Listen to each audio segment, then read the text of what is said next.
إن الحمد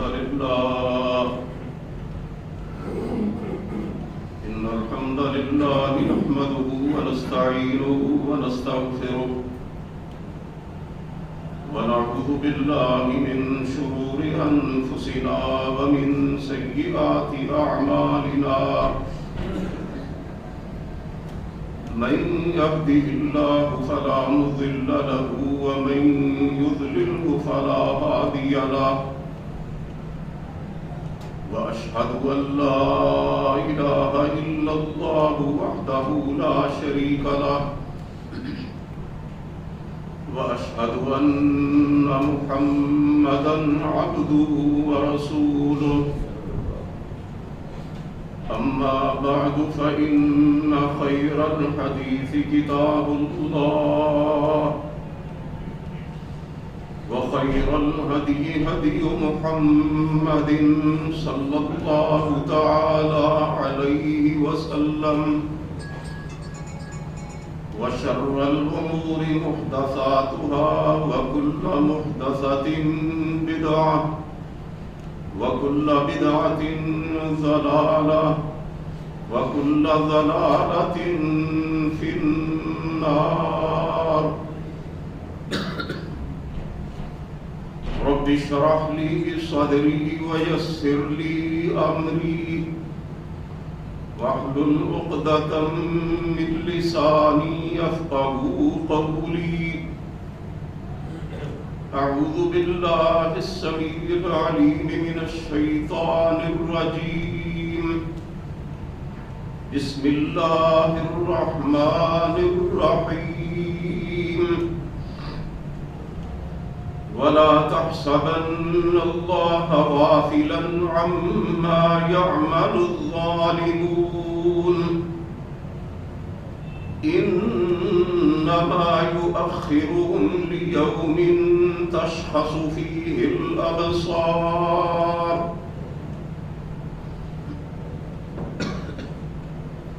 سب تعریفیں اللہ رب العالمین کے لیے ہیں،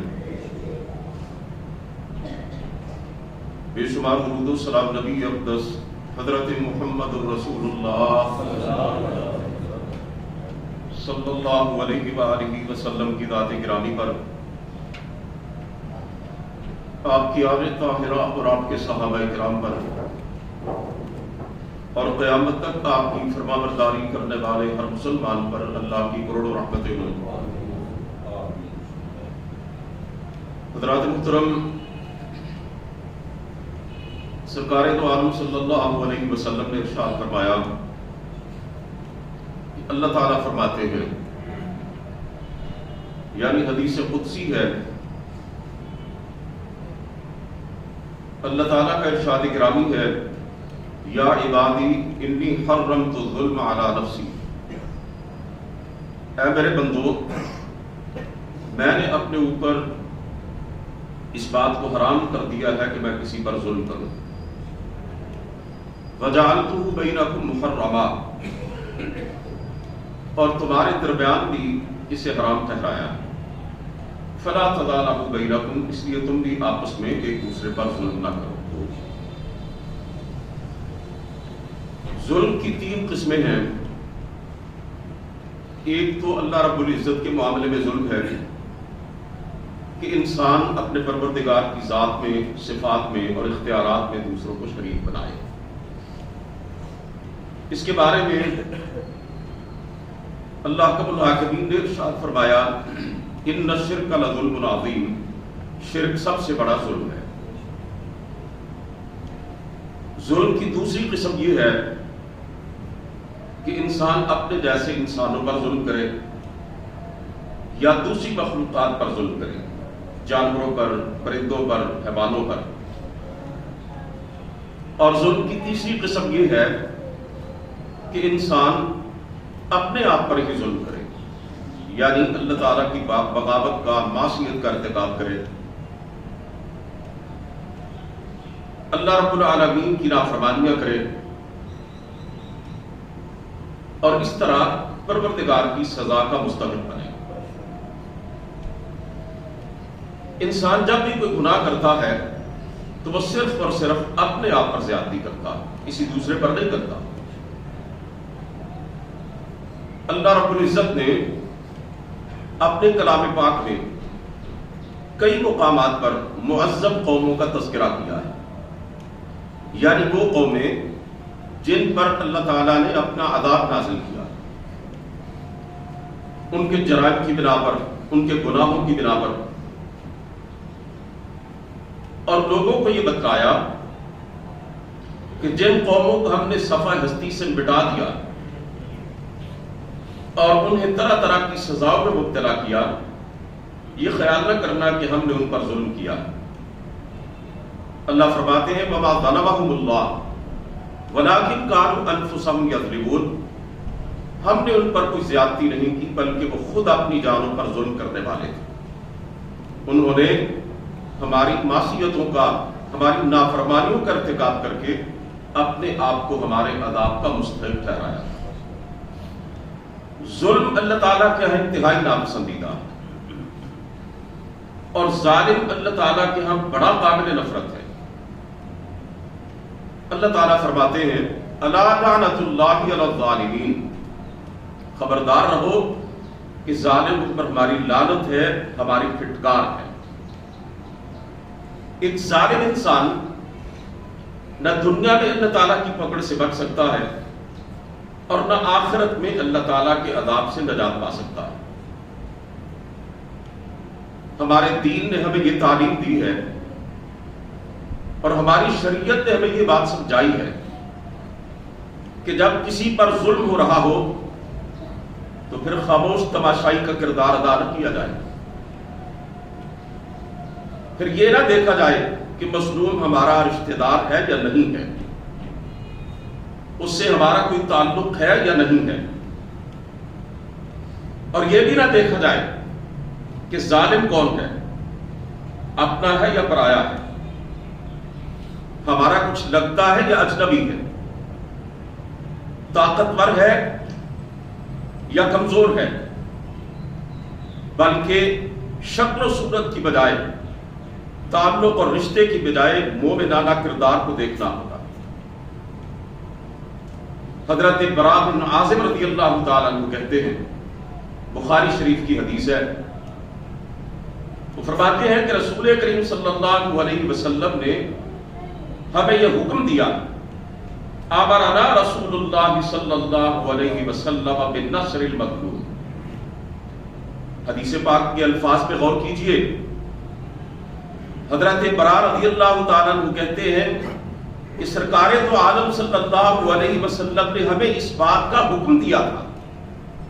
یہ نہیں ہے کہ عام انداز میں آپ نے یہ بات ارشاد فرما دی تھی، آپ نے حکم دیا، اور جو اللہ کے رسول کا حکم ہوتا ہے اس بات کو سمجھنا کوئی مشکل نہیں ہے، وہ کتنا اہم ہوتا ہے اور ایک مسلمان کے لیے اس پہ عمل کرنا کتنا ضروری ہے۔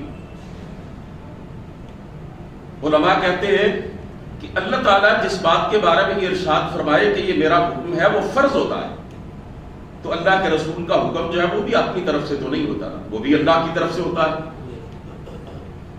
تو رسول کریم صلی اللہ علیہ وسلم نے صحابہ کرام کو یہ حکم دیا تھا کہ تم نے مظلوم کی مدد کرنی ہے، مظلوم کا ساتھ دینا ہے،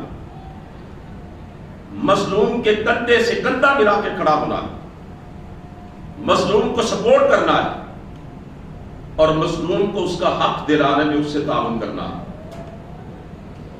اور اگر ظالم طاقتور ہے اور تم اس قابل نہیں ہو کہ اس کا ہاتھ پکڑ سکو، اسے ظلم سے باز رکھ سکو، تو پھر یہ بتلایا گیا ہے کہ ظالم کی حمایت نہیں کرنی، ظالم کو شاباش نہیں دینی، ظالم کو تھپکی نہیں دینی، ظالم کی تعریف نہیں کرنی، ظالم کی تائید نہیں کرنی، کسی طریقے سے بھی اپنے قول سے یا اپنے عمل سے ظالم کو تقویت نہیں پہنچانی، ورنہ تم بھی شریک جرم تصور کیے جاؤ گے اور ظالم کے مددگار تصور کیے جاؤ گے۔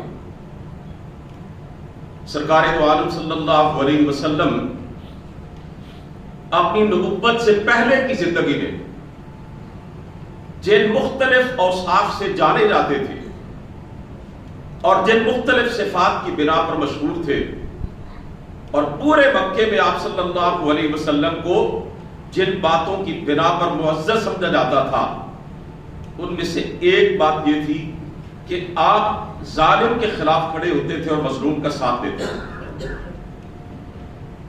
جب مکہ مکرمہ میں ایک وقت ایسا آیا کہ ظلم حد سے بڑھ گیا، حضرات محترم جاگ کے بیٹھے، بدامنی پھیل گئی، طاقتور طبقے نے کمزوروں پر زیادتی کرنا شروع کر دی، تو عبداللہ بن جدعان نامی ایک مکے کا سردار تھا، اس کے گھر میں ایک میٹنگ ہوئی جس میں ایک انجمن بنی، ایک تنظیم بنی۔ مختلف لوگوں نے اکٹھے ہو کر یہ طے کیا کہ آج کے بعد اگر شہر مکہ کے اندر کوئی شخص بھی کسی پر زیادتی کرے گا، خواہ وہ مظلوم مکے کا رہنے والا ہو یا کہیں باہر سے آیا ہوا، اور ظالم کوئی بھی ہو، اپنا ہو یا پرایا ہو، ہم اس کے خلاف کھڑے ہوں گے اور مظلوم کی مدد کریں گے۔ میرے اور آپ کے پیارے پیغمبر علیہ الصلوۃ والسلام کو فخر تھا اس تنظیم کا ممبر ہونے پر، اس آرگنائزیشن کا رکن ہونے پر آپ صلی اللہ علیہ وسلم کو فخر تھا، اور آپ یہ فرمایا کرتے تھے کہ اگر مجھے اس کے بدلے میں حلف الفضول، یہ انجمن تھی، فرمایا اگر اس کے بدلے میں مجھے سرخ اونٹ بھی دیے جائیں تو میں قبول نہ کروں۔ کوئی شخص یہ کہہ سکتا ہے کہ یہ تو جناب نبوت سے پہلے کی بات ہے، میرے اور آپ کے پیارے پیغمبر علیہ الصلوۃ والسلام کی مبارک زندگی نبوت کے بعد بھی میرے اور آپ کے لیے نمونہ ہے، اور نبوت سے پہلے کی زندگی بھی میرے اور آپ کے لیے نمونہ عمل ہے۔ آپ صلی اللہ علیہ وسلم نے اعلان نبوت سے پہلے کسی مشرکانہ عمل میں، کسی جاہلی رسومات میں کبھی مکے والوں کا ساتھ نہیں دیا تھا، کبھی آپ نے بتوں کی پوجا نہیں کی تھی، کسی ان کے برے عقیدے اور عمل میں ان کے ساتھ شریک نہیں ہوئے تھے۔ لیکن جب ظالم کے خلاف کھڑا ہونے کی بات آئی اور مظلوم کا ساتھ دینے کا معاملہ آیا، تو سرکار دو عالم صلی اللہ علیہ وسلم نے بھرپور طریقے سے ان کا ساتھ دیا۔ آپ صلی اللہ علیہ وسلم کی نبوت سے جو پہلے کی زندگی تھی، آپ جانتے ہیں آپ نے اپنی دعوت لوگوں کے سامنے پیش کرنے سے پہلے اپنی 40 سالہ قبل از نبوت کی پاکیزہ زندگی کو ایک چیلنج کے طور پر لوگوں کے سامنے پیش کیا تھا، اور آپ نے فرمایا تھا میرے کتاب زندگی کے 40 صفحے تمہارے سامنے کھلے، تم نے مجھے کیسا پایا؟ اپنی اس نبوت سے پہلے کی پاکیزہ زندگی میں سرکار دو عالم صلی اللہ علیہ وسلم نے مظلوم کا ساتھی بننے پر فخر کیا، اور نبوت کے بعد بھی آپ نے صحابہ کرام سے یہ فرمایا تھا کہ اس دور میں جو انجمن بنی حلف الفضول، اس میں میں نے شرکت کی، اپنا کردار ادا کیا۔ اگر آج بھی مجھے اس نقطے پر کوئی شخص بلائے گا تو میں اس کی دعوت میں لبیک کہوں گا، اور ایسے کام کے اندر اپنا حصہ ڈالوں گا، اور ظالم کے خلاف چلوں گا، اور مظلوم کے حوالے سے اپنا پورا کردار ادا کروں گا۔ حضرات محترم، اس بات کو یاد رکھیے کہ ظالم کے ساتھ ساری دنیا ہی کیوں نہ کھڑی، وہ پھر بھی کمزور ہے، اور اگر مظلوم کا ساتھ ساری دنیا چھوڑ جائے اور وہ اکیلا بھی ہو، پھر بھی وہ طاقتور ہے۔ اس کی وجہ کیا ہے کہ ظالم کے خلاف اللہ رب العزت کی ذات ہوتی ہے، اور مظلوم کے ساتھ پروردگار عالم کی ساری طاقت اور قوت ہوتی ہے۔ مظلوم کے پاس وہ ہتھیار ہوتا ہے جو ظالم کے پاس نہیں ہوتا، اور وہ ہتھیار کون سا ہے کہ جب ایک مظلوم ظلم سہتے سہتے تھک جاتا ہے اور پھر اس کے دل کی گہرائیوں سے ظالم کے حق میں جو بد دعا نکلتی ہے وہ اتنا بڑا اس کے پاس ہتھیار ہے، وہ مظلوم کی آہ، وہ مظلوم کی بد دعا، کہ وہ سیدھی عرش معلیٰ تک جاتی ہے۔ ظالم اپنے آپ کو بڑا طاقتور سمجھتا ہے نا، اسی لیے تو کسی کو دباتا ہے، کسی پر زیادتی کرتا ہے نا۔ بعض اوقات میں سمجھانے کے لیے عرض کرتا ہوں، ہمارا غصہ بھی بڑا سیانہ ہو جاتا ہے، ہمارا جو بلڈ پریشر ہے نا جی، اس کو بھی بڑی عقل آ جاتی ہے۔ ہمارے سامنے کوئی بڑا کوئی طاقتور ہونا، وہ ناگوار سے ناگوار بات بھی ہمارے بارے میں کرے، ہم بڑی آسانی سے برداشت کر لیتے ہیں۔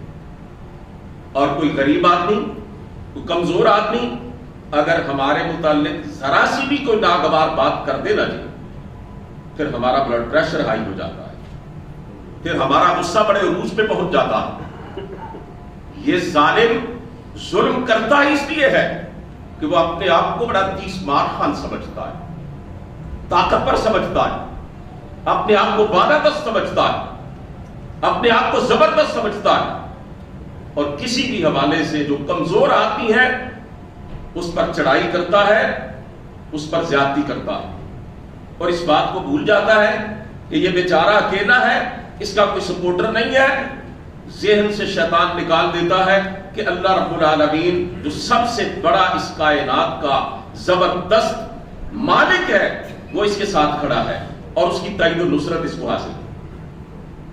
سرکار دو عالم صلی اللہ علیہ وسلم نے فرمایا، ثلاث دعوات مستجابۃ لا شک فی، تین دعائیں ایسی ہیں کہ وہ قبول ہوتی ہے، میں ضمانت دیتا ہوں، اور ان کی قبولیت میں کسی قسم کے شک و شبہ کی گنجائش نہیں ہے۔ فرمایا دعوت المسافر، مسافر کی دعا جب وہ حالت سفر میں کرتا ہے، ودعوت الوالد، اور ایک باپ کی دعا جو اپنی اولاد کے حق میں کرتا ہے، ودعوت المظلوم، اور ایک وہ دعا جو مظلوم انسان کی روح سے نکلتی ہے، اس کے دل کی پنہائیوں سے نکلتی ہے، اور وہ سیدھی اللہ کے عرش سے جا کے ٹکراتی ہے۔ ان تینوں دعاؤں کی قبولیت میں کسی قسم کے شک و شبہ کی گنجائش نہیں ہوتی۔ اور میری ایک بات نوٹ کیجئے، اس پس منظر میں یہ بات پلے بات لیجئے، دعا کی قبولیت کے حوالے سے اللہ کا الگ قانون ہے، اور بد دعا کی قبولیت کے حوالے سے اللہ کا الگ قانون ہے۔ دعا صرف ایک مومن کی، ایک سچے مسلمان کی قبول ہوتی ہے، اور جو بد دعا ہوتی ہے وہ اللہ کی بارگاہ میں کافر اور مشرک کی بھی قبول ہو جاتی ہے۔ مسند احمد کی حدیث ہے، رسول کریم صلی اللہ علیہ وسلم نے فرمایا، وَلَوْ كَانَ كَافِرٌ، مظلوم کافر ہی کیوں نہ ہو، مشرک ہی کیوں نہ ہو، اور ظالم مومن متقی اور پرہیزگار ہی کیوں نہ ہو، اس کے خلاف اللہ کی بارگاہ میں کافر اور مشرک مظلوم کی دعا بھی شرف قبولیت کو پہنچتی ہے۔ اگر میں اور آپ کسی پر زیادتی کرتے ہیں، کسی طریقے سے بھی کسی پر ظلم کرتے ہیں، ہمارا تقوی، ہماری نیکی، ہماری پرہیزگاری ہمیں کوئی فائدہ نہیں پہنچا سکے گی، اللہ کی پکڑ سے نہیں بچا سکے گی۔ حضرت معاذ بن جبل رضی اللہ تعالیٰ عنہ کو سرکار دو عالم صلی اللہ علیہ وسلم نے یمن کی طرف بھیجا، اپنا نمائندہ بنا کر، اسلامی حکومت کا عامل بنا کر، افسر بنا کر زکوٰۃ کا مال اکٹھا کرنے کے لیے بھیجا، اور انہیں کچھ ہدایات دی، کچھ نصیحتیں کی۔ ان میں سے ایک نصیحت یہ تھی کہ تو یمن جا رہا ہے، تیرے پاس اقتدار ہے اور اختیار ہے، لیکن لوگوں کے جو مویشی ہیں، جو ڈور ڈنگر ہیں، زکوٰۃ کے طور پر ان کے مالوں میں سے جو بہترین اور عمدہ ترین مال ہے وہ نہیں لینا۔ اس حوالے سے دین اسلام کی یہ تعلیم ہے کہ نہ تو لوگوں کے مالوں میں سے سب سے اچھا مال زکوٰۃ کے طور پر لیا جائے، کیونکہ یہ ان کے ساتھ زیادتی ہے، اور نہ ردی مال لیا جائے، نہ کارا جانور لیے جائے، کیونکہ اس سے وہ زکوٰۃ کا مال جن غریبوں کو دینا ہے ان کی حق تلفی ہوگی۔ درمیانے درجے کا مال لیا جائے، نہ بہت عمدہ اور نہ بہت گھٹیا۔ یہ تعلیم دی آپ صلی اللہ علیہ وسلم نے حضرت معاذ بن جبل کو، اور فرمایا اگر تو نے اہل کتاب کے معاملے میں یہ رویہ اختیار کیا، ان کو تو نے توحید کی تعلیم دینی ہے، نماز کے بارے میں کہنا ہے، زکوٰۃ کی بات کرنی ہے، اور ان کے مالوں میں سے جو سب سے عمدہ ہے، جو ان کے مویشیوں میں سے بہترین مویشی ہے، وہ زکوٰۃ کے طور پر ان سے نہیں لینے۔ اگر تو نے ایسا کیا اور کسی عیسائی، کسی مشرک، کسی غیر مسلم نے اس وجہ سے تیرے حق میں بد دعا دے دی، فرمایا اتق دعوت المظلوم فإنہ لیس بینہا وبین اللہ حجاب۔ اگر کسی غیر مسلم نے بھی تیرے حق میں بد دعا دے دی تو بچ کے رہنا، کیونکہ اس کے اور اس کی دعا کے درمیان اللہ کے حوالے سے کوئی پردہ، کوئی حجاب اور کوئی رکاوٹ نہیں ہوتی۔ یہ بات آپ صلی اللہ علیہ وسلم نے کس کو سمجھائی؟ اپنے جلیل القدر صحابی، جس کے بارے میں آپ صلی اللہ علیہ وسلم نے یہ ارشاد فرمایا تھا ان کا ہاتھ پکڑ کر کہ اے معاذ میں تجھ سے بڑی محبت کرتا ہوں۔ انہوں نے بھی عرض کیا اللہ کے رسول میں بھی آپ سے سب سے بڑھ کے پیار کرتا ہوں۔ اس صحابی سے آپ نے فرمایا ظلم نہ کرنا، کسی پر زیادتی نہ کرنا، اگر کسی مظلوم نے تیرے بارے میں کوئی بد دعا کر دی تو پھر یاد رکھنا کہ اس کے اور اللہ کے درمیان کسی قسم کی کوئی رکاوٹ نہیں ہوگی، کوئی پردہ نہیں ہوگا۔ بعض اوقات ایک ظالم شخص اللہ تعالیٰ اسے مہلت دیتے ہیں، اللہ کے کاموں میں جو حکمتیں ہیں، جو مصلحتیں ہیں، ہم میں سے کوئی نہیں جان سکتا، وہ پروردگار بہتر جانتا ہے۔ ہمیں بعض اوقات کوئی کام ایسے لگتا ہے کہ جیسے اچھا نہیں ہو رہا، لیکن وہ پروردگار جانتا ہے کہ یہ بہتر ہے، اس میں یہ حکمت پوشیدہ۔ عسیٰ ان تکرہوا شیئا وہو خیر لکم وعسیٰ ان تحبوا شیئا وہو شر لکم۔ اللہ فرماتے ہیں ہو سکتا ہے تم کسی چیز کو ناپسند کرو، میں جانتا ہوں تمہارے حق میں بہتر ہو، اور تم کسی چیز کو اچھا سمجھو، میں جانتا ہوں کہ وہ تمہارے لیے بری ہو۔ میرے بھائیوں، اللہ رب العالمین کے معاملے جو ہیں ان کے اندر کیا مصلحتیں پوشیدہ ہیں وہ پروردگار کی بہتر جانتا ہے۔ بعض اوقات ایک ظالم آدمی اللہ تعالیٰ اسے جلد سزا نہیں دیتے، وہ سمجھتا ہے کہ میں ٹھیک جا رہا، میں جو کچھ کر رہا ہوں نا لوگوں کے ساتھ اس میں کوئی برائی نہیں ہے۔ شیطان بھی اس کے ظلم اور زیادتی کو اس کے سامنے مزین کر کے پیش کرتا ہے۔ بعض لوگ کرپشن کرتے ہیں، بدزیادتی کرتے ہیں، لوگوں کا مال لوٹتے ہیں، ڈاکے ڈالتے ہیں لوگوں کے حقوق پر، پرلے درجے کے ظالم ہوتے ہیں، اور اس میں سے صدقہ اور خیرات کر کے نہ جی لوگوں کو کچھ کھلا پلا کر اور اپنے ڈیرے پر بلا کر ان کی خاطر تواضع کر کے کہتے ہیں مال پاک ہو گیا، اللہ کی راہ میں خرچ کرتے ہیں۔ ہم اگر لوٹتے بھی ہیں تو پھر خرچ بھی تو کرتے ہیں نا، اور میرے سادہ لوگ ہم کہتے ہیں لوٹتا ہے تو لاندہ بھی دے آگے نا۔ ماشاءاللہ کیسا زبردست فلسفہ ہے کہ اگر کرپشن کرتا ہے تو اس میں سے کچھ لوگوں کی فلاح و بہبود میں بھی تو خرچ کرتا ہے۔ آپ کیا سمجھتے ہیں ایک آدمی آپ کا مال چھین کر آپ کے گھر میں ڈکیتی کر کے اس میں سے کچھ آپ کے محلے داروں کو دے دے، غریبوں مسکینوں یتیموں کو، اور کچھ اپنے پاس رکھ لے، تو آپ کہیں گے کوئی بات نہیں بھائی ایسے ہی کیا کر، جب چاہے میرا مال لوٹ لیا کر، کچھ اپنے پاس رکھ لیا کر، کچھ غریبوں کو دے دیا کر۔ اپنے بارے میں ہمارا یہ رویہ ہمارے لیے ناقابل برداشت ہے، اور سارے ملک کے جو چور اور ڈاکو ہیں جو اربوں کھربوں روپے لوٹ لے جائیں، ہم کہتے ہیں لوٹتا ہے تو لگاتا بھی ہے نا۔ یہ پتہ نہیں فلسفہ ہم نے کہاں سے لیا۔ ان ظالموں کے بارے میں اتنا نرم رویہ ہمارے دل میں کیوں پایا جاتا ہے؟ بہرحال ایک ظالم شخص جو ہے اس کو ڈرنا چاہیے، اور اگر اللہ مہلت دیتے ہیں نہ اسے یہ بات سمجھنی چاہیے، نہ لوگوں کو سمجھنی چاہیے کہ یہ ٹھیک جا رہا ہے۔ مظلوم کو بھی اس بات پہ پورا بھروسہ ہونا چاہیے کہ میرا پروردگار سارے معاملے کو دیکھ رہا ہے، اور کسی مصلحت کے تحت ظالم کی سزا میں دیر ہو رہی ہے کہ اللہ تعالیٰ کے ہاں دیر تو ہے لیکن ادیر نہیں ہے. سرکار دو عالم صلی اللہ علیہ وسلم نے فرمایا, اللہ ارشاد فرماتے ہیں یہ بھی حدیث قدسی ہے, جب ایک مظلوم کے دل سے بد دعا نکلتی ہے اللہ تعالیٰ اس کا جواب دیتے ہیں, اور کس انداز میں؟ بے عزتی و جلالی لانصرن ولو بعد حین. او میرے مظلوم بندے, مجھے اپنی عزت اور جلالت کی قسم ہے میں تیری ضرور بے ضرور مدد کروں گا, خواہ کسی مصلحت اور حکمت کے تحت دیر ہو جائے, میں ظالم کو چھوڑنے والا نہیں. تاریخ بڑی بڑی ہے, قرآن و حدیث کے اندر ایسے کئی واقعات آتے ہیں کہ اللہ تعالیٰ نے کس طرح ظالموں کو دنیا میں اور آخرت میں رسوا کیا. فرعون کتنا بڑا ظالم تھا, اس نے کتنے بچوں کے گلے کٹوائے, کتنے بچوں کو ذبح کروایا محض اپنا اقتدار بچانے کے لیے. نجومیوں نے اسے بتایا تھا بنی اسرائیل میں ایک بچہ پیدا ہوگا جو تیری حکومت کے خاتمے کا سبب بنے گا. اللہ فرماتے ہیں ان فرعون علا فی الارض وجعل اہلھا شیعا یستضعف طائفۃ منہم یذبح ابناءہم ویستحیی نساءہم انہ کان من المفسدین. فرعون نے زمین میں اپنے آپ کو بڑا سمجھا.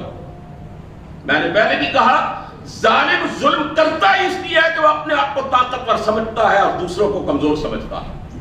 اس نے اپنے آپ کو بہت بڑی چیز سمجھا. بنی اسرائیل کے سینکڑوں بچوں کو اس نے ذبح کروایا, اس سے بڑا ظلم اور کیا ہو سکتا. اور کہا انا ربکم الاعلی, لوگوں تمہارا سب سے بڑا رب میں ہوں. یہ موسیٰ کہتا ہے نا رب العالمین, وہ اللہ ہے, کہنے لگا میں سب سے بڑا رب ہوں. اور پھر اتنے بڑے بول کہنے لگا الیس لی ملک مصر وہذہ الانہار تجری من تحتی, یہ مصر کا ملک کس کا ہے, اس کا مالک میں نہیں ہوں. ذرا اندازہ کیجیے الفاظ پر. اور کہنے لگا یہ جو میرے محل کے نیچے نہریں بہتی ہیں یہ کس کی ہیں. اسی پر بس نہیں, اس کے الفاظ قرآن کریم نے نقل کیے اور کہنے لگا ام انا خیر من ھذا الذی ھوا مہین, تو میں بہتر ہوں یا یہ موسیٰ بہتر ہے. یہ قرآن کے الفاظ ہیں, میں ترجمہ آپ کے سامنے کرتا ہوں. آپ مہین کا ڈکشنری دیکھ کے معنی جو ہے وہ پڑھ لے. کہنے لگا میں بہتر ہوں یا یہ ذلیل موسیٰ بہتر ہے. معاذ اللہ ثم معاذ اللہ, مہین کا مطلب یہ ہے. کہنے لگا میں بہتر ہوں یا یہ بہتر ہے. اتنے بڑے بول بولے, نتیجہ کیا نکلا؟ فَأَخَذْنَاهُ وَجُنُودَهُ فَنَبَذْنَاهُمْ فِي الْيَمِّ. اللہ فرماتے ہیں ہم نے اسے اور اس کے لشکروں کو سمندر میں ڈبو دیا, دریا خرد کر دیا, ان کا نام و نشان مٹا دیا. اور جب ظالم پکڑ میں آیا نا پھر کیا کہنے لگا؟ آمنت برب العالمین, میں رب العالمین پہ ایمان لایا. آسمانوں سے آواز آئی آل آنا, اب تجھے عقل آئی ہے, جب وقت گزر گیا ہے, اب ظلم سے توبہ کر رہا ہے, جب مہلت ختم ہو چکی ہے. اللہ تعالیٰ نے فرمایا فانظر کیف کان عاقبۃ الظالمین, دیکھو لوگوں ظالموں کا انجام کیسا ہوا, ہم نے کس طرح انہیں ذلیل و رسوا کیا. اور اگلے الفاظ ہے وَأَتْبَعْنَاهُمْ فِي هَذِهِ الدُّنْيَا لَعْنَةً وَيَوْمَ الْقِيَامَةِ هُمْ مِنَ الْمَحْبُوبِينَ, کہ ہم نے فرعون اور اس کے ماننے والے, اس کے وزیر بشیر اور اس کے ساری فوجیں جو ہیں دنیا میں بھی ان کے پیچھے اپنی لعنت لگا دی, اور آخرت میں وہ ذلیل و رسوا ہو کے جہنم کا ایندھن بنے گے. اس نے اپنی بیوی سیدہ آسیہ سلام اللہ علیہا پر بڑا ظلم کیا تھا. اس ظالم نے ان کے ہاتھوں میں میخیں ٹھونکی تھی, تڑپایا تھا, کتنا تڑپایا. وہ سیدہ آسیہ جن کے بارے میں میرے اور آپ کے پیارے پیغمبر علیہ الصلوۃ والسلام نے فرمایا مردوں میں بڑے کامل ہوئے لیکن عورتوں میں 3 کامل ہوئی ہیں. خدیجہ بنت خویلد میرے نبی کی زوجہ محترمہ رضی اللہ تعالیٰ عنہ, مریم بنت عمران حضرت عیسیٰ علیہ السلام کی والدہ, اور آسیہ امرأۃ فرعون, فرعون کی بیوی آسیہ. آپ صلی اللہ علیہ وسلم نے فرمایا جنت میں آسیہ کا محل میں نے اپنی آنکھوں سے دیکھا. اس نے اس کے ظلم کے دوران تڑپتے ہوئے آسمانوں کی طرف دیکھا اور اللہ کی بارگاہ میں دعا کی تھی رب نجی رب ابن لی عندک بیتا فی الجنہ, اللہ تیری توحید کے لیے، تیرے لیے اللہ میرے ساتھ یہ سارا کچھ ہو رہا ہے، اللہ تجھ پہ ایمان لائی ہوں، اس لیے یہ ظالم مجھے تڑپا تڑپا کے مار رہا ہے، اللہ مر جاؤں گی تیری خاطر، تڑپتے تڑپتے ظلم سہتے سہتے موت کو گلے لگا لوں گی، اللہ اس کے بدلے میں جنت میں میرا محل بنا دے۔ اور میرے نبی نے وہ محل اپنی آنکھوں سے دیکھا اور کہا رب نجنی من القوم الظالمین، اللہ مجھے اس ظالم سے بھی بچا لے۔ اللہ تعالیٰ نے اس ظالم کو تباہ و برباد کر دیا، اور وہ مظلوم، وہ بنی اسرائیل کے لوگ جو کمزور تھے، جو دبائے ہوئے تھے، جو پسے ہوئے تھے، اللہ تعالیٰ نے پھر ملک مصر کی حکومت اور اقتدار انہی کے ہاتھ میں تھما دیا تھا۔ یہ اللہ کا قانون ہے، ظالم کبھی بچ نہیں پاتا ہے۔ حضرات محترم، حضرت زبیر بن عوام رضی اللہ تعالیٰ عنہ، آپ جانتے ہیں عشرہ مبشرہ میں سے حواری رسول ہے۔ حواری کا مطلب کیا ہوتا ہے؟ مخلص ساتھی۔ جیسے حضرت عیسیٰ علیہ السلام کے جو مخلص ترین ساتھی تھے، سچے ترین ان کے ساتھی تھے، ان کو اللہ تعالیٰ نے قرآن کریم میں حواری کہا۔ اور قربان جائیں حضرت زبیر ابن عوام رضی اللہ تعالیٰ عنہ کی عظمت پر، میرے آقا نے فرمایا حواری کی زبیر، میرا حواری زبیر ہے، مخلص ترین ساتھی، میرا پکا اور سچا ساتھی۔ انہیں ابن جربوس نامی ایک بدبخت نے قتل کر دیا، ناحق قتل۔ اللہ تعالیٰ نے اسے یہ سزا دی، اس کی زندگی سے سکون اور چین ختم ہو گیا، نہ اسے دن کو قرار آتا تھا، نہ اسے رات کو سکون ملتا تھا۔ جب سونے کی کوشش کرتا، اللہ تعالیٰ کی طرف سے ڈرونے خواب آتے، ہڑبڑا کے اٹھ بیٹھتا، اس کی آنکھ بھی نہیں لگتی تھی، شب و روز اس کے بے چینی میں گزرنے لگے۔ وہ جان گیا اتنی عظیم شخصیت کو، اللہ کے رسول کے اتنے پیارے صحابی کو میں نے ظلماً قتل کیا ہے، یہ اسی کی سزا مجھے اللہ کی طرف سے مل رہی ہے۔ حضرت زبیر رضی اللہ تعالیٰ عنہ کے بیٹے کے پاس گیا، حضرت مصعب بن زبیر رضی اللہ تعالیٰ عنہ کے پاس، کہنے لگا اللہ کا واسطہ دے کے کہتا ہوں مجھ سے بدلہ لے لو، قصاص لے لو، میں نے تمہارے والد گرامی کو قتل کیا ہے، میری زندگی کا سکون اور چین غارت ہو چکا ہے۔ انہوں نے جواب دیا میں اپنے بھائی حضرت عبداللہ بن زبیر رضی اللہ تعالیٰ عنہ سے مشورہ کروں، پھر تمہیں بتاؤں گا۔ وہ گئے حضرت عبداللہ کے پاس، اپنے بھائی کے پاس، کہنے لگے اس طرح میرے پاس باپ کا قاتل آیا تھا، وہ ابن جرموس نامی بدبخت آیا تھا، اور اس نے کہا تھا مجھ سے قصاص لے لو، بدلہ لے لو، میں نے ظلم کیا تمہارے ساتھ، تمہارے باپ کو ناجائز قتل کیا ہے۔ حضرت عبداللہ بن زبیر رضی اللہ تعالیٰ عنہ امت کی بڑی عظیم شخصیت ہے، وہ کہتے ہیں تیری جان ہم لے لیں اپنے باپ کی جان کے بدلے میں، کیا تیری شخصیت ہمارے باپ کی شخصیت کے برابر ہے؟ کیا ہمارا باپ تیری طرح کا تھا؟ ہم تجھ سے بدلہ نہیں لیں گے، تو اسی طرح تڑپتا رہے گا، ہم اپنا بدلہ قیامت کے دن پہ چھوڑ دیں۔ اسی طرح وہ بے چینی اور بے قراری سے روتا پیٹتا رہا۔ حضرات محترم، انسان سمجھے یا نہ سمجھے، یقین جانے اللہ کی طرف سے یہ بے چینی، بے قراری، سکون اور چین کا غارت ہو جانا، یہ بہت بڑی سزا ہے انسان کے ہاتھ۔ ایک دن وہ ابن جرموس، حضرت زبیر رضی اللہ تعالیٰ عنہ کا قاتل، ایک کھڈر میں گیا، وہ سیدھا عمارت میں، اور لوگوں سے کہنے لگا اس دیوار کو ذرا دھکا تو دو، اس کو تو ذرا گراؤ۔ انہوں نے دھکا دیا، دیوار گر گئی، اس عمارت کی چھت اس کے اوپر گر پڑی، اور اس نے اپنے آپ کو اس طرح ہلاک کر لی۔ بڑے ظالم ایسے جنہوں نے لوگوں کی جانیں لی ہیں، لوگوں کے مال ہڑپ کیے ہیں، لوگوں کے حقوق غصب کیے ہیں، ان کی زندگی جیل کی سلاخوں کے پیچھے گزرتی ہے، ان کے جرائم، ان کے ظلم ان کو چین نہیں لینے دیتے، اور اپنے ہاتھوں اپنی زندگی کا خاتمہ کر لیتے ہیں، دنیا بھی برباد اور آخرت بھی برباد۔ اسی طرح امام احمد بن حنبل رحمہ اللہ کو کون نہیں جانتا؟ اس دور میں عباسی خلیفہ مامون الرشید کی حکومت تھی، اور یہ اپنے دور کا دنیا کا سب سے بڑا حکمران تھا، سب سے طاقتور بادشاہ تھا۔ اس دور میں کوئی اس کی ٹکر کا حکمران زمین کی دھرتی پر نہیں تھا۔ یونان کے فلسفے سے متاثر ہوا، اور یہ ظالم طرح طرح کے غیر اسلامی عقائد، تصورات اور نظریات کو نہ صرف قبول کرنے لگا بلکہ مسلمانوں کے معاشروں کے اندر بھی ان کو پھیلانے لگا۔ انہی میں سے ایک سوچ اور فکر یہ تھی کہ قرآن کریم مخلوق ہے، حالانکہ قرآن کریم اللہ کی مخلوق نہیں، اللہ کی صفت ہے، اللہ کا کلام ہے۔ یہ بہت بڑا فتنہ تھا اور اس نے اس فتنے کو پروان چڑھانے میں اپنی پوری قوت صرف کر دی۔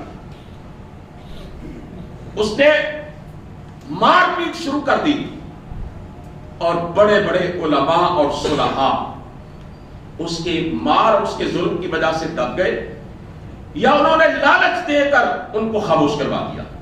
کچھ ایسے بھی تھے جنہوں نے زبان سے اس کی بات کا اقرار کر لیا، دل سے نہیں کیا، توریہ کر کے بیٹھ گیا اپنے گھروں کے اندر۔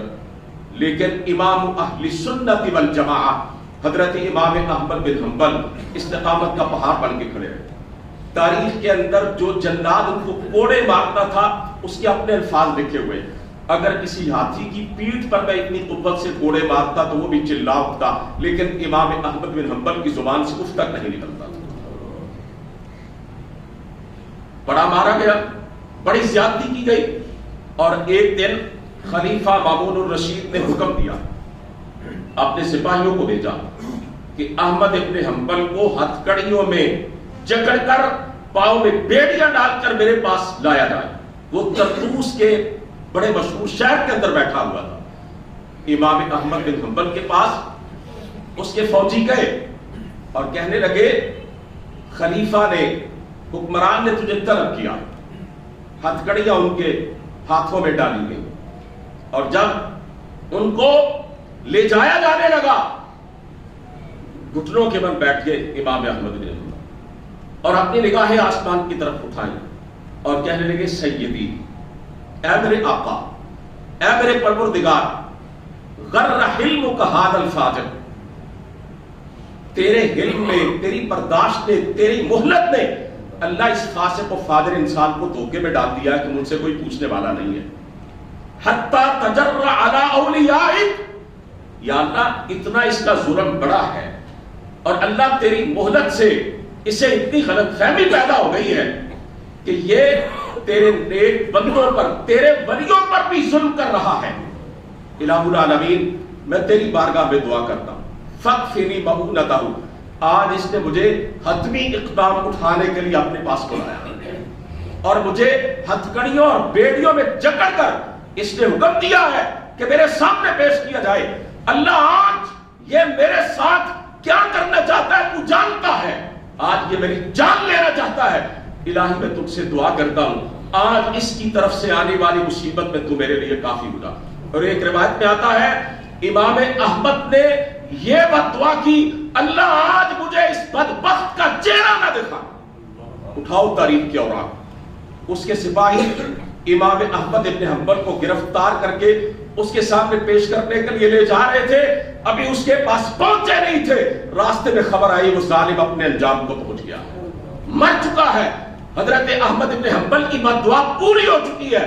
اور میرے بھائیوں، اسی لیے کہتے ہیں اللہ کی لاٹھی میں آواز نہیں ہوتی، ان بطش ربک لشدید، وہ رب کی لاٹھی جب چلتی ہے نا تو پھر اتنی شدید ضرب لگاتی ہے ظالموں کی سر پر کہ دنیا کے لیے وہ نشان عبرت بن جاتے ہیں۔ ریاض کا ایک ملٹری اسپتال ہے سعودی عرب کے دارالحکومت میں، وہاں پر ایک ڈاکٹر عبد المحسن الاحمد نام کے، وہ واقعہ سناتے ہیں، یہ اخبارات میں بھی چھپا واقعہ کہ میرے پاس ہارٹ کا ایک مریض آیا، اس کے دل کے والو بند تھے، بلاک تھے، کہتے ہیں ابھی ہم نے اس کا علاج شروع کیا تھا، ہارٹ سرجری ابھی مکمل نہیں ہوئی تھی کہ اس کے کلیجے کے اندر ورم آ گیا۔ ہم اس کی طرف متوجہ ہوئے اور جگر کا علاج کرنے کی کوشش کی تو اس کے گردے فیل ہو گئے۔ ابھی ہم گردوں کی طرف نہیں گئے تھے، ابھی سوچ رہے تھے کیا کریں، اس کے معدے کے اندر بڑا سا پھوڑا بن گیا۔ کہتے ہیں ہم نے اپنی زندگی میں ایسا مریض نہیں دیکھا تھا، ایسی بیماریاں نہیں دیکھی تھی، ایک مصیبت کے بعد دوسری مصیبت، اس کے اعضاء ناکارہ ہوتے چلے جا رہے ہیں۔ کہتا ہے کہ اس مریض نے جب اس کی تھوڑی سی آنکھیں کھلی، کچھ ہوش آیا، تو ایک نمبر اس نے مجھے دیا، ڈاکٹر عبد المحسن الاحمد کہتے ہیں، اس نے مجھے ایک نمبر دیا اور کہا اس نمبر پہ کال کیجئے اور اس شخص کو ادھر بلائیے۔ وہ ڈاکٹر صاحب کہتے ہیں میں نے فون کیا، جو دوسری طرف شخص موجود تھا اسے میں نے بتلایا کہ اس طرح ایک مریض میرے سامنے پڑا ہے، اس کی یہ حالت ہو گئی ہے، ایک ایک کر کے اس کے اعضاء ختم ہوتے چلے جا رہے ہیں، اور اس نے تمہارا نام لیا ہے اور کہا فون کر کے اس کو بلائے ادھر، وہ تم سے ملنا چاہتا ہے۔ ڈاکٹر صاحب کہتے ہیں اس بندے نے جواب دیا 3 مہینے پہلے اس آدمی نے میری جائیداد کے بارے میں میرے خلاف جھوٹی گواہی دی تھی، جس کی وجہ سے وہ جائیداد اس کو مل گئی تھی جس کا حق نہیں تھا۔ اس نے میری ساری پراپرٹی کو آگ لگا دی، اور کہتا ہے تب سے میں اور میرے بیوی بچے سجدوں میں پڑھ پڑھ کے اس کے لیے بد دعا کرتے ہیں کہ یا اللہ اس کو اس وقت تک موت نہ دینا جب تک اس کے جسم کے ایک ایک عضو کو تو ناکارہ نہ بنا دے۔ میرے عزیزوں، یہ جو مناظر ہیں ہم اپنے گرد و پیش میں بھی دیکھتے ہیں، اپنے معاشرے میں بھی دیکھتے ہیں، لیکن نگاہ عبرت نہیں ڈالتے۔ ہم اس بات پہ غور کرنا گوارا نہیں کرتے کہ ایسا کیوں ہو رہا ہے۔ بعض اوقات بڑے بڑے ظالموں کو، بڑے بڑے غاصبوں کو دیکھتے ہیں، لیکن اچھڑتی ہوئی نظر ڈال کر بڑی لاپرواہی سے گزر جاتے ہیں۔ بعض اوقات ہم ظالموں کے بدلے میں اپنا وزن ڈالتے ہیں۔ میں آپ سے یہ پوچھنا چاہتا ہوں بڑے احترام سے کہ اگر کوئی بندہ گاہک سے پیسے پورے لے کر کم تولتا ہو، کم ناپتا، ظالم ہے کہ نہیں؟ جواب تو دے دیں۔ اللہ تعالیٰ نے ایک پوری سورت ایسے لوگوں کے حق میں قرآن کریم میں اتاری ہے، 30ویں پارے کے اندر المطففین۔ المطففین کا مطلب پتہ ہے کیا ہے؟ ترجمہ کیا ہے اس کا؟ جو لوگ ترازو ہاتھ میں لے کر تولتے ہیں اور انگلیوں کے اشارے سے تھوڑی تھوڑی چیز گراتے جاتے ہیں گاہکوں کو دیتے ہوئے، 1 کلو تولتے ہیں اس میں سے 1 چھٹانگ فرض کرے گرا دیتے ہیں، ایسے لوگوں کو کہا جاتا ہے المطففین۔ اور اللہ فرماتے ہیں ویل للمطففین، ایسے لوگوں کے لیے ہلاکت ہے، تباہی ہے، بربادی ہے۔ الذین اذا اکتالوا علی الناس یستوفون واذا کالوہم او وزنوہم یخسرون، ان لوگوں سے پیسے پورے لیتے ہیں اور تول کے بدلے میں کم دیتے ہیں، قیمت پوری لیتے ہیں، دیتے کم ہے۔ اگلے الفاظ پہ ذرا توجہ کیجئے، یہ وہی سمجھے گا الفاظ جس کا دل جو ہے وہ زندہ ہے، ایمان کی رتی اس کے اندر موجود ہے۔ اللہ فرماتے ہیں الا یظن اولئک انہم مبعوثون لیوم عظیم یوم یقوم الناس لرب العالمین، کیا ان لوگوں کو یہ خیال نہیں گزرتا کہ ایک دن ایسا آنے والا بہت بڑا دن جس میں یہ سارے اللہ کی بارگاہ میں کھڑے کیے جائیں گے؟ کبھی خیال نہیں آتا ان کو؟ جو چور ہے، جو کسی کا مال چراتا ہے، اور جو ڈاکو ہے جو کسی کے گھر میں جا کے ڈکیتی کرتا ہے اور مال بھی لوٹتا ہے اور گھر کی خواتین کی عزتیں بھی لوٹتا ہے، ظالم ہے کہ نہیں ہے؟ اچھا، اب آپ سے دوسرا سوال یہ کرنا چاہتا ہوں کہ یہ چور، یہ ڈاکو، یہ کم تولنے کم ناپنے والے، یہ تو ظالم ہے، تو جو اقتدار کی کرسی پر بیٹھ کر حکومت کے ایوانوں میں جا کر عوام کے خون پسینے کی کمائی سے جو ٹیکس اکٹھے ہوتے ہیں وہ ہڑپ کر لیتا ہے اور اربوں اور کھربوں روپے کی بددیانتی اور ظلم کر کے کروڑوں عوام کے جو پیسے ہیں ان کو لوٹ لیتا ہے، میں بڑے احترام سے پوچھنا چاہتا ہوں وہ بھی ظالم ہے کہ نہیں؟ جی ظالم ہے۔ تو اگر لوگ، میرے ملک کے لوگ جو ہیں، آپ جانتے ہیں آپ کتنا ٹیکس دیتے ہیں؟ میں ایک عام سا آدمی ہوں، میری تنخواہ میں سے ہر مہینے 10,000 روپے ٹیکس جاتا ہے، 10,000 روپے، 1.5 لاکھ روپے میں سالانہ ٹیکس دیتا ہوں۔ اسی طرح سارے ملازم ہیں، مجھ سے بڑی بڑی تنخواہیں لینے والے قومی خزانے میں جمع ہوتا ہے، 1000 روپے کی آپ خریداری کرتے ہیں نا، آپ گورنمنٹ کے کھاتے میں ٹیکس کی صورت میں کم از کم 200-250 روپے جمع کرواتے ہیں۔ بجلی اور گیس کے بلوں میں کتنے ٹیکس آپ گن نہیں سکتے، آپ گن نہیں سکتے۔ ان سارے ٹیکسوں کی جو مجموعہ ہوتا ہے، وہ جو لوٹ لے جائے اور جو اب پھڑک کر لے اپنے اقتدار کی وجہ سے، اپنے اختیار کی وجہ سے، اپنی طاقت کی وجہ سے، اپنے تعلقات کی وجہ سے، اپنی وزارت کی وجہ سے، اپنی ایم این اے شپ اور ایم پی اے شپ کی وجہ سے، وہ بھی ظالم ہے۔ اور جن کو معلوم ہے کہ یہ ظالم ہے، پھر جو لوگ اسے ووٹ دے کر اسمبلیوں کے اندر بھیجتے ہیں، ان کے بارے میں آپ کیا کہیں گے؟ وہ شریک ظلم ہے کہ نہیں ہے؟ اب سنیے رسول کریم صلی اللہ علیہ وسلم کا ایک فرمان عالی شان، اور یہ حدیث پاک سنانے سے پہلے درخواست کرتا ہوں جو میرے بھائی سوئے ہوئے ہیں وہ جاگ جائیں، دائیں بائیں دیکھے کوئی سویا ہوا ہے تو اس کو جگا دے۔ یہ اللہ کے رسول کا فرمان عالی شان، فرمایا من مشى مع الظالم ليقبيه وهو يعلم انه ظالم فقد خرج من الملة۔ جو کسی ظالم کو تقویت دیتا ہے، اس کی قوت میں اضافہ کرتا ہے، اس کو سپورٹ کرتا ہے، اس کی تائید کرتا ہے، حالانکہ جانتا ہے یہ ظالم ہے، آپ نے فرمایا فقد خرج من الملة، وہ ملت اسلامیہ سے نکل گیا، اس کا دین سے کوئی تعلق ہی نہیں رہا۔ پڑھتا رہے، نمازیں کرتا رہے، حج ہر سال عمرے کے لیے چلا جائے، صدقہ و خیرات کرے، بڑا تہجد گزار، آپ سب زندہ دار ہو، لیکن اگر ظالم کا ساتھ دیتا ہے جانتے ہوئے کہ یہ ظالم ہے، اللہ کے رسول نے فرمایا میرا اس سے کوئی تعلق ہی نہیں ہے۔ اور اختصار کے ساتھ اختتام میں یہ عرض کرنا چاہتا ہوں، ہمیں دعاؤں کی ضرورت ہے اس بات سے بچنے کے لیے کہ ہم کسی پر ظلم نہ کریں اور نہ کسی کے ظلم کا شکار ہوں۔ جب گھر سے ہم نکلے تو کتنی پیاری دعا ہمارے پیارے پیغمبر علیہ الصلوۃ والسلام نے ہمیں پڑھنے کی تلقین کی ہے۔ گھر سے نکلتے ہوئے کون سی دعا پڑھنی چاہیے؟ بسم اللہ توکلت علی اللہ اللہم انی اعوذ بک ان اضل او اضل او ازل او ازل او اظلم او اظلم او اجہل او یجہل علی۔